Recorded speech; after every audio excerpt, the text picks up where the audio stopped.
Hey guys. Wow, I am struggling today to get this set up. Okay, perfect. Okay, that's slightly better. There we go. All right, well then, thank you, Wendy, for joining me today on our virtual tour. To everybody who is just joining in, welcome. Thank you for coming online and hanging out with us for the next half hour or so. My name is Jillian, and I'm owner of Uncorked Tours, and we put these virtual tours together to just help keep you connected with the people making the great beer and cider and wine and spirits here in the province. So today we are at Big Tide Brewing in St. John, New Brunswick, and we're going to be chatting with Wendy, who is the brewmaster there at Big Tide. Hi. Hey. Thanks for having me. Oh my gosh, thank you for saying yes. So I like to start by getting this right out of the way. What are you drinking right now, Wendy? Water. Water? Because I just finished a brew. But I did actually, I'm half an inch into a New England IPA, the Dickens. Then that's kind of a fun story.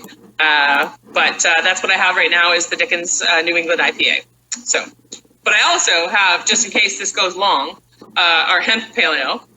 I also have our Celtic Mist Irish Red, and I have our Raspberry Radler.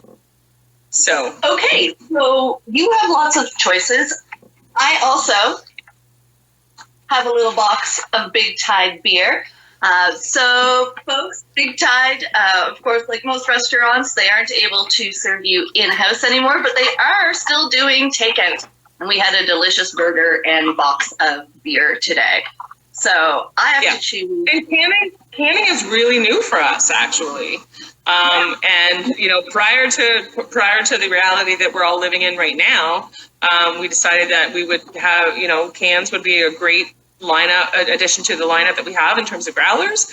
And serendipity kind of like took over in the fact that had we not made that decision a few months ago, then we wouldn't have been able to continue to sell beer to people. And so it's kind of worked out really nicely. You know, and it's funny that you mentioned that. A lot of the brewers and businesses that we're talking to are talking about, you know, the silver linings, the serendipity, the coincidences that are coming as these businesses start to pivot and they start to maybe take some ideas that were smaller ideas or back burner ideas and really drive them forward to the front. I think we're seeing that a lot from breweries in general. So I'm going to tell you which one I chose. I chose the Dickens as well, kind of, you know, cribbage style. See one, play one. See one, drink one. Okay. You and I should not play this game. I mean, it could be fun. We might get a few more viewers if we do, right? Exactly. So I'm going to pour this. And while I do that, Wendy, why don't you give everybody watching a bit of a backgrounder on Big Tide? You know, what is it from your perspective that is special about Big Tide? Oh, well, everything about Big Tide is special, if you ask me. So Big Tide, we started brewing beer. We opened in August of we just celebrated our 10th anniversary, so whatever year it rewinds to. We were one of the first small, and the smallest, and we can probably almost continue to be the smallest brewery in the province of New Brunswick, but we've been around kind of the longest. So the nice thing is that we've seen our business grow and we've seen the industry grow at the same time over the period of over the period of about 10 years. Big Tide is really, we're a family here. And that's kind of like really what makes us special. With Chris and Thomas, who helps in the brew house, and Becky, whose birthday it is today. And so everybody wish Becky a happy birthday. I know. You know, oh my gosh, Yeah. everyone in the comments, please wish Becky a happy birthday. Yeah, That's exactly. And so, you know, that's what's special about Big Tide, is that we're all here as a family, kind of doing what we really love to do. Excuse me, just 1 second. I have to cough, and it's allergies. Sorry. Yeah, and so, like I said, we started 10 years ago with just kind of concept. Chris there and I both were employees of Taps Brew Pub, which had been around even prior to the beginning of things. So Taps had been around for 10 years before we were even around. The craft brewing industry has been actually alive and well for like decades. And so when Taps was kind of changing its business model, we decided that we would come up with a concept for what we wanted to be as a brew pub. And it was literally like back of the napkin, kind of, what do we want to be? Who do we want our customers to be? What do we want to represent? And so Big Tide was born in 2008, but anyway, the math doesn't add up. But yeah, no, it's and what makes us special is that everybody that works here, stays here for a long time. We have dedicated staff. We have passionate people. When we add in canning, our wait staff and all of our, everybody puts their best, their 100% into who we are and what we do. But what really makes us the most special is our customers. And I don't want that to sound cliche, but when I talk about the Big Tide family, we wouldn't be here and we wouldn't be who we are without the people that have supported us from day one. I'm brewing today. Actually, I literally just finished. But I miss the people that are here all the time. I miss, I miss seeing those people. But we would definitely not be here. And what makes us so special is the fact that this is a place where people know each other. And it sounds corny, I know, but that's what really makes us special, is that we're a family here. And I think that's so wonderful. I can almost hear you. I can hear the emotion in your voice when you talk about family.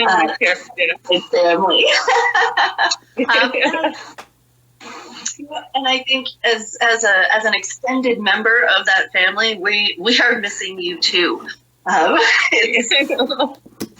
It's crazy times right now, right? As we all learn to navigate this new way of connecting with each other and connecting with our favorite businesses and the people that we want to support.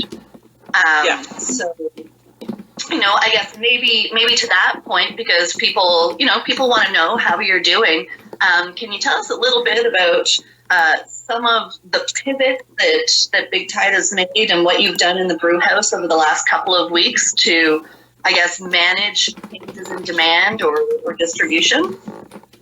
Yeah. Oh, and so, good point, because every business, and especially in the uptown where we're surrounded by Picaroons up there and Cask and Kettle down there and Loyalist City down there, and O'Leary's across the street, everybody's really had to kind of evolve and do the best that they can. First and foremost, to be able to provide safety for their customers, but as well to be able to continue to provide and we have customers and we want to continue to be able to provide service to them. And so, we're not the kind of place where we trivia on Tuesday nights. We haven't, we can't do that now. But what we can do is we're open from 12 till 2 and from 5 till 8 for pickup. Our full regular menu is available. And we have everything that we would normally have had available for growler fills, which we really can't do for safety purposes now, is available in cans. So right now we have our Irish Red, we have our Hemp Pale Ale, we have the New England IPA, we have our Raspberry Radler available on tap.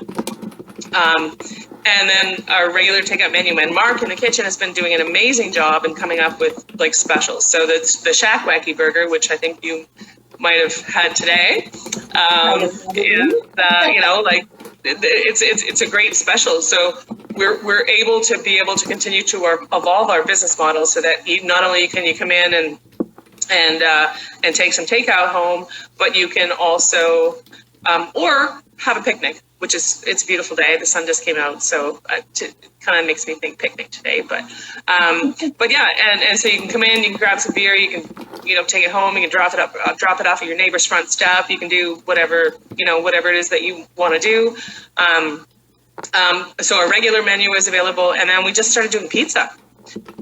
There's a gap in terms of pizza in the uptown. So we also have a special for pizza and garlic fingers and beer to take home, and you know, we can put it in your trunk in the back. You know, you pull up in front of the pub, and it's the Princess Street Pass, and we'll do no contact. And even if you come in here and you want to like pick your beer out of the fridge, you pick it out yourself. We don't touch it. We've recently also upgraded our POS system so that now we have contactless purchasing. So we're doing as best as we can to catch up, not catch up, but to keep up with what is like a whole new world. And the cool thing is that, you know, this might become the new normal. You know, you know, like there might be, you know, 2, 3, 4 weeks, months, whatever from now, somebody that just wants to drive up to the front, we send it out, you know, like, and so, you know, you have to really think about in this environment, what customer service actually is, and how you can continue to evolve. And that's kind of really exciting, actually. Yeah, and I think you make such a good point, and one that I'm hearing from a lot of businesses that are making these adjustments is that, you know, we're doing this now, but it doesn't mean that we'll stop doing it going forward if it's something that the customer wants, right? I mean, I've always been a believer that you have to meet your customer, you have to meet your guest where they are. So are they in their car trying to get home without coming into contact with too many people? You know, are they really, you know, do they want to call it in and just pick it up? I mean, I think that's an option that lots of people wouldn't have necessarily considered. But now that people are going to get used to these new ways of doing business, you know, some of them might not want to go back, right? Yeah. And it's funny because, you know, like what we've really kind of prided ourselves on is good customer service. And so like I recognize the fact that you got a couple of kids in the backseat and car seats, and the last thing in the world you want to do is park on Princess Street, because there's not always parking right out front here. But, you know, like, stay in your car. We'll bring it to you. Yeah. We would have done that before. But now, you know, like but I think people would have been afraid to ask for that before. But now, you know, and so I think that in the midst of all of this, there's a whole new opportunity in terms of being able to, like you said, meet your customers where they are. Yeah, it's awesome. Yeah. So, folks, for those of you who are just tuning in, I am chatting with Wendy, who is the brewmaster at Big Tide Brewing. And I saw that we had a couple comments here, so I just wanted to take a look. Okay, so GAC Graphic Apparel, hi guys. They've been watching a bunch of our tours. It's been awesome. They say it's pretty hard to deny that Big Tide is the pioneer brewery for small batch, which, I mean, I don't think anyone could deny that. You guys have really led the charge here in St. John for sure, and New Brunswick, really. T1 IVI says he loves the NEPA, the New England IPA. That's the one we're both drinking right now. Our friend, redheaded beer guy, he's up in Bathurst. He's watching. He sends a wave. And a bunch of other people. We've got Christine Butt here. She sends a wave. We've got some happy birthdays going out. Oh, good. Happy birthday to Becky's. Yeah, good. So maybe for folks who aren't fortunate enough to live in St. John and have Big Tide be one of their haunts, why don't you tell everybody a little bit about yourself? You've been in the brewing industry probably longer than anyone else in this province. And that's Sean not Dunbar, I think, might actually win that one, but but why don't you tell us a little bit about your story and where this kind of beer adventure started, how this happened? wow. Okay. It's a long story, and so anytime we have a half an hour, I'm gonna open a beer. Hang on. Yeah.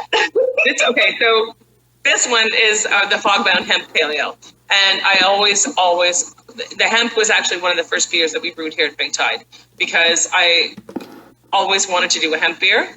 And fortunately, we're able now to get a locally sourced supply of hemp meal. Up until last summer, we weren't able to find that, but now we're actually able to use hemp that's grown locally in New Brunswick. So that being said, I'm gonna pour myself a little bit of hemp. Awesome. And yeah, so I'll give you the short version of how I got into the brewing industry. But I did an undergraduate degree in microbiology and immunology, and once I did that, at McGill University, and then I came home to New Brunswick. New Brunswick is home for me. And I was actually fully planning on going on and doing a master's or a PhD in epidemiology, which would have kind of like come in really handy right about now. And so my two very good friends, Darren and Jen, and I, we took the train across the country. And our plan was to stop in Jasper National Park and work there for the summer. And then I was going to go on and do my post-secondary education. However, there was an accident on the tracks ahead of our train where the train hit a herd of cows. And so oftentimes when people say, how'd you get into the brewing industry, it's like a train hit a bunch of cows. And nobody kind of gets that. So you get the rest of the story. And so our destination of Jasper was kind of sidetracked, and we ended up having to stop in Banff National Park. And I sucked, But actually, I didn't really. No, I know. I didn't like it all that much because it just kind of wasn't like what I was hoping. I didn't want to get a job. I'm a terrible waitress. If anyone's ever been here, and that was kind of those are the natures of the jobs. When we stopped in Banff, it was like you could work at a hotel and clean rooms, or you could be a waitress, and I was like, no, I'm not good at that at all. And so I thought, no, this is not for me. I'm going to continue on. And I was planning on going to Dawson City in the Yukon. And then I ran into actually a friend who was from New Brunswick who said, just give it a few more days. At this point in time, we were living in the hostel. And then his advice was just give it a few more days. You'll figure it out. You'll like it. And I took that advice, and I ended up getting a job as the community tennis pro. And so that was okay. It was summer, and I was teaching tennis. And everybody else was like waitressing, and what's that? Had you played tennis before? Yeah. No, I spent my entire life playing tennis. So actually, I was like, I'm not like the guy from whatever, like Leo DiCaprio and whatever that movie was, where you like fake your way through everything. I was legit. And so I got a job teaching tennis.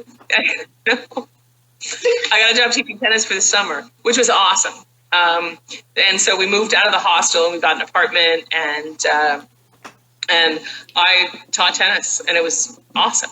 And so during that summer in Banff, I thought, okay, well, this isn't really all that bad, because it was awesome hiking, and there was, like a ton of really fun stuff to do.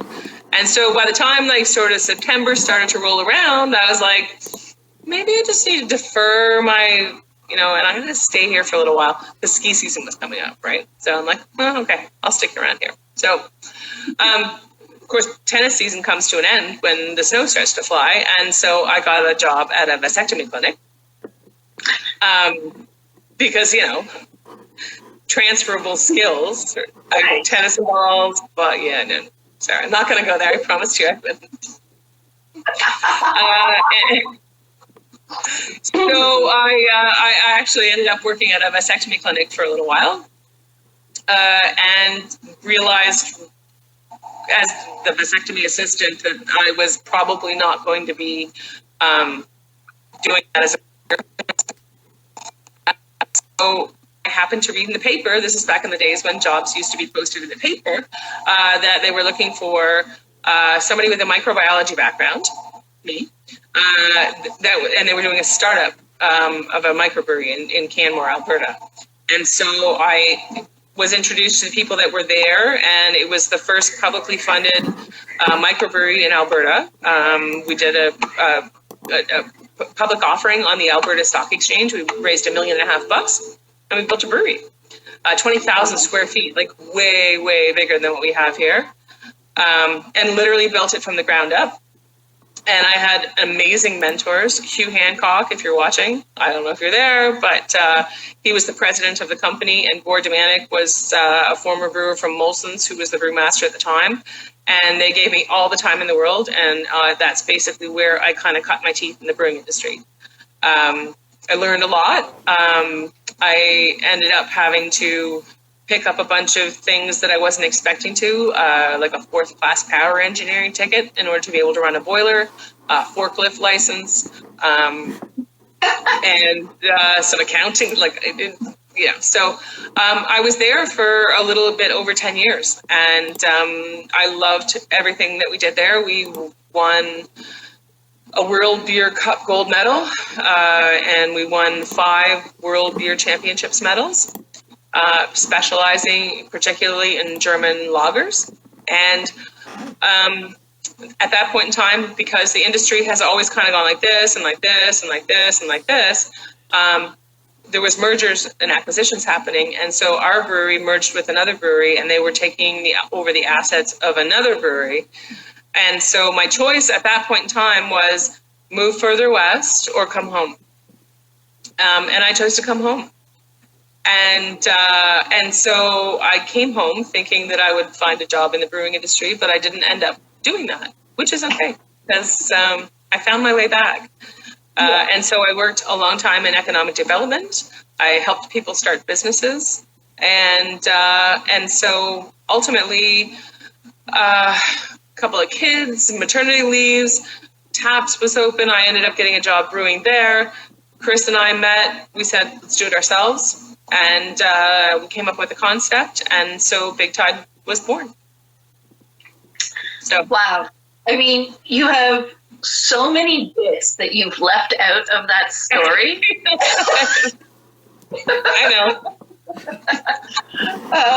So that's a really great If there's gaps where you want me to fill in, just ask open questions. But It's perfect. They'll have to come on a physical tour when we're allowed to offer them again. If you come on an Uncorked Tour, and I'm here brewing, or you get the full story. But this is just like an opportunity to kind of like pique people's imaginations. And so there's a lot of details that are left out. Yeah. Well, we do have to keep it PG on social media, so. Exactly, because my kids could be watching or something. Yeah. Or their friends. And they should all be Mary and Charlie. You better like thumbs up or wave. And if you're not watching, then you're still asleep. So that's okay too. Send your mom some love, right? Exactly. But it's funny because when somebody, I was going to. Got a few other comments that have come in. Just wanted to let you know, Amber Effect down in Moncton, she says, hi, ladies. Hey, Christine Bood, I think, she says that she loves your sour. She visited last summer and tried it then. And Rhonda McGinnis and Amber again both say, they say awesome. Whether it's you or your story or both, I'm sure it's both. It's all of us, really, when you think about it. But yeah. So, what would you tell us? I know Big Tide, and you in particular, but the brewery, I know you've brewed probably 60 or 70 different styles of beer over the last 10 years. I wonder, is there a style that you're particularly proud of or fond of, that acts as a backbone for everything else that you do? Or how do you make some of those brewing decisions at Big Tide? My background, when I started learning how to brew, and based on the like awesome mentoring that I got from the people that I learned from, because I knew literally nothing about brewing. Can I like sidebar? Can I like go off on a tangent and you can bring me back kind of thing as far as the story goes? I mean, I can And try. so, okay. Nobody usually has very much luck with that. But anyway, so when I did get hired at the brewery in Alberta, I was, I don't know, 24 years old. You know, that was like 2 years ago or something. Yeah, exactly.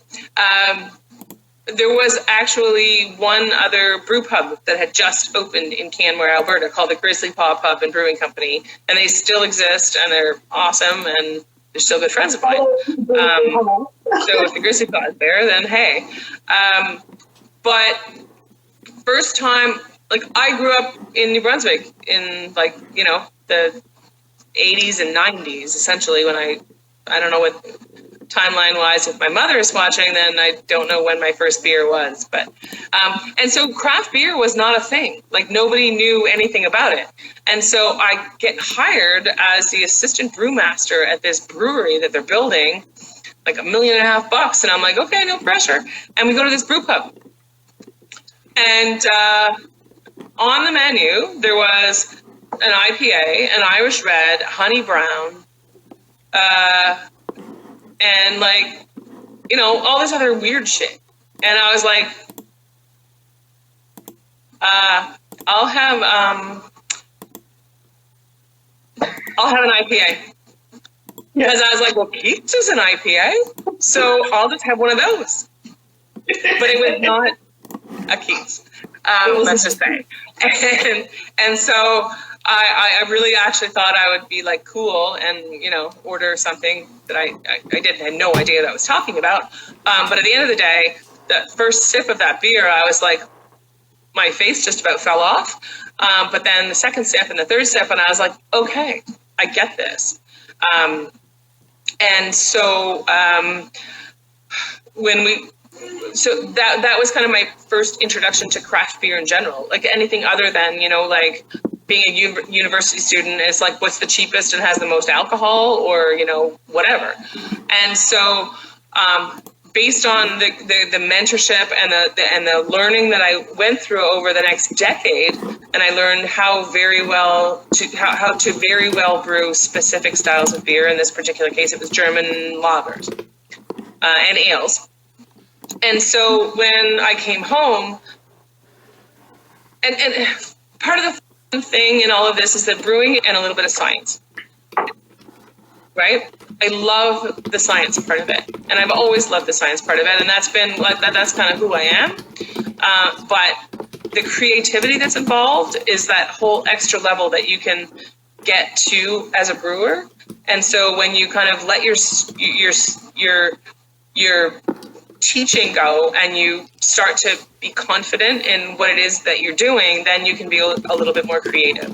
So when we started Big Tide, I was like, we're going to do a red, and it's going to be a red that's exactly a red. And then when we're going to do a Pilsner, and it's going to be a really, really perfect Pilsner. And so I think when you have to kind of continue to evolve with the industry that's continued to evolve, then I remember the first time I ever saw somebody that had done something completely different, like, I don't know, it's like a coffee stout or something. And I was like, well, who the hell puts coffee in beer? Nobody puts coffee in beer. You're not supposed to put coffee in beer. The German purity law of 1516 says you can't put coffee in beer. But you have to continue to evolve, right? And so I think that's, for me, when I went from trying to always be technically perfect to being creative as a brewer and using what we have locally, following trends, and continuing to evolve. So when we first opened Big Tide, we had a red, and we had a Pilsner, and we had an English IPA, and we had an extra special bitter. And we had like a lineup of 6 solid, historically sound, legitimate styles.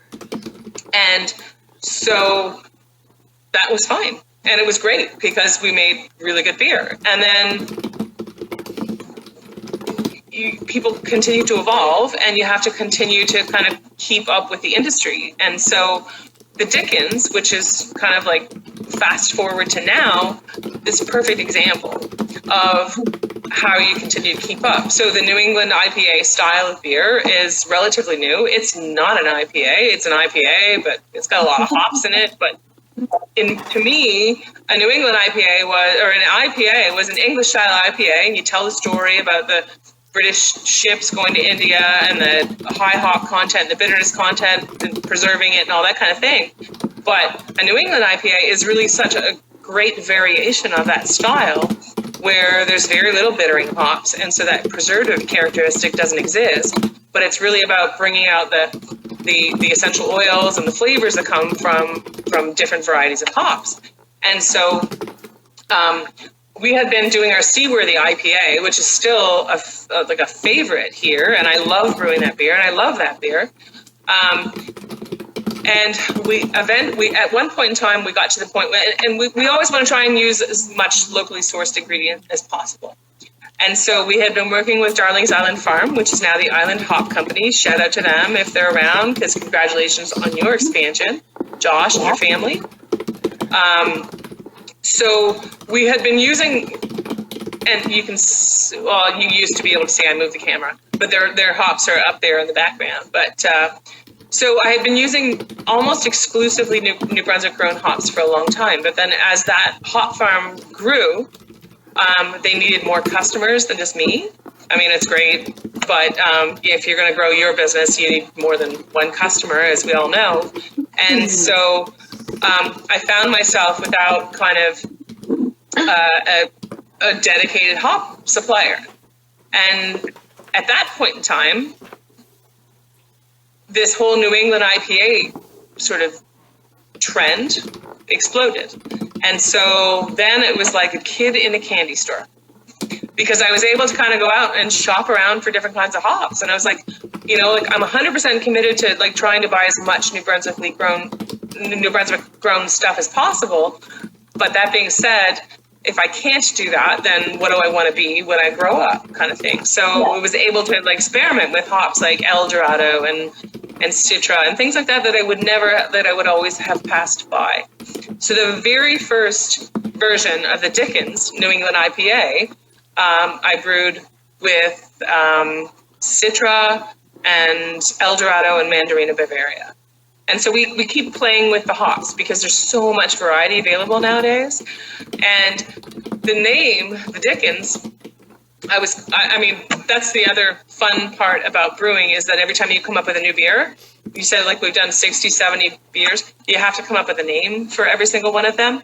And so I brew early in the morning, and I came in that day and I was going to do a New England, and I was like, okay, I had my recipe, I had all my specs all kind of figured out, and I was like, oh shit, now I got to name it.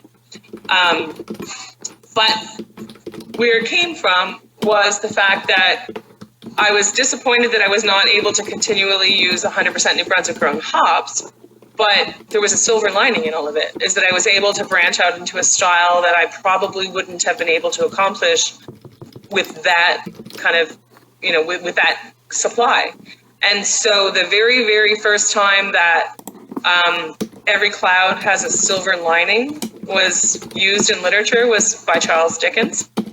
And so I looked at this as an opportunity where this cloud definitely had a silver lining, and so that's where the Dickens New England IPA came from.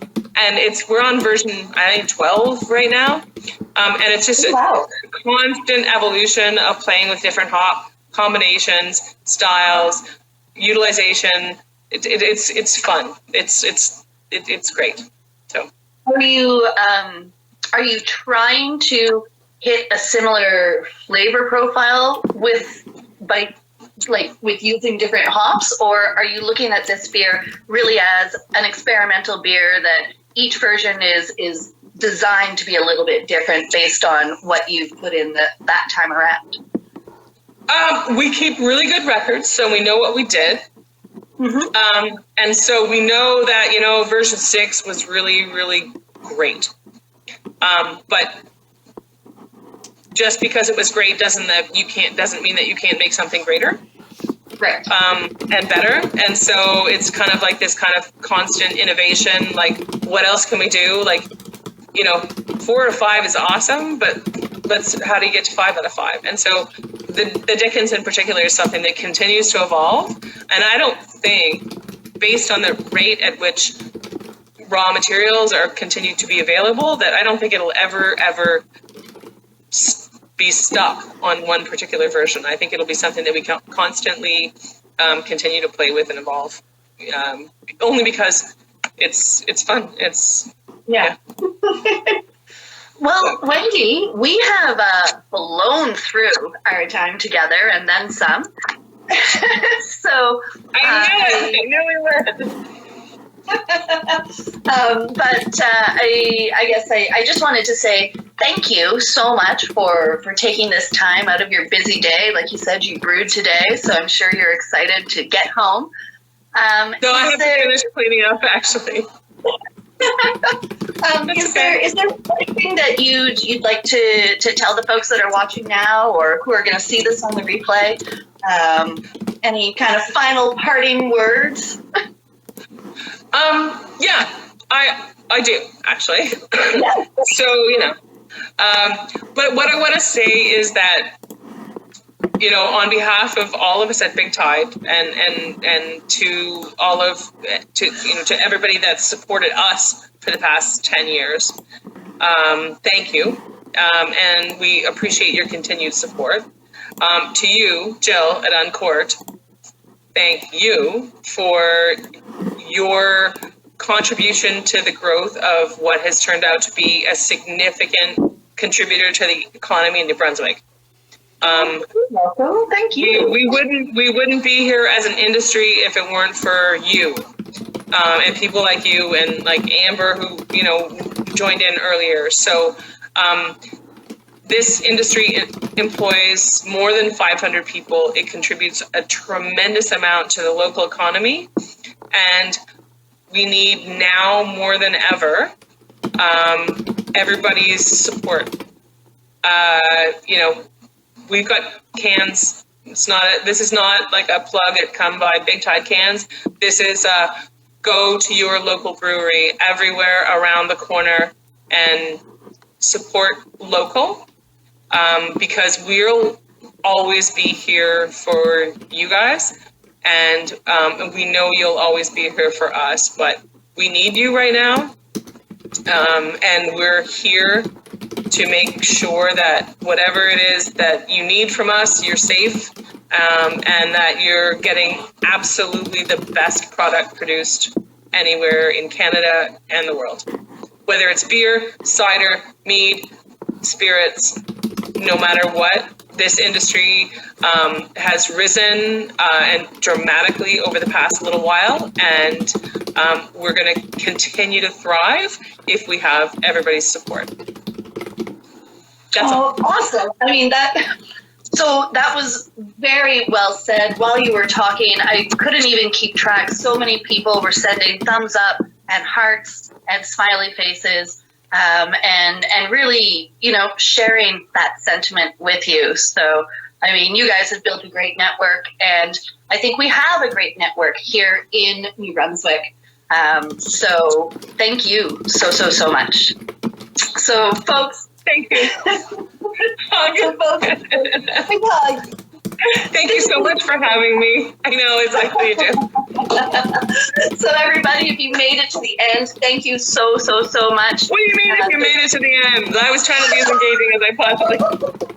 Well, no, some people are busy, right? Fair enough. Okay. Yeah. So I will throw in my plug, of course. We continue to do this because we love our brewing partners.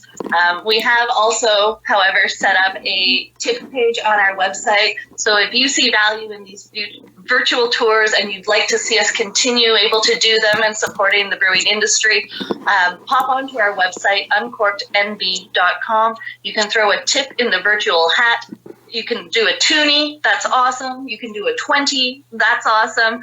But if you do tip $50 or more, we will send you a dollar for dollar gift card that you can use in our tasting room when we open in the summer in the St. John's City Market, or on a future tour. So that's what we're kind of doing with you guys to really try and push this concept of these virtual tours forward.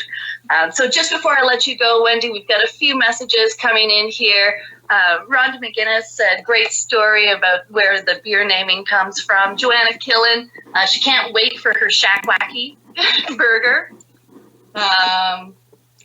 Kevin reminds everyone that Big Tide and a lot of the other breweries, you're able to get beer outside of the time that NB Liquor is open. So many breweries are open outside those now reduced hours. And Kelly Scott Langell says, great job, gals. Lots of interesting information. And like I said, so many kissy faces and heart faces and googly eyes. And there's a lot of love coming through on this virtual tour right now. Jill, thank you so much for today and for the past, 8 years? Something like that. 8 years. Something like that. Yeah. I mean, okay. Thank you guys. We could probably go on for the next 20 minutes just thanking each other, but I love you. I love you. No, I love you more.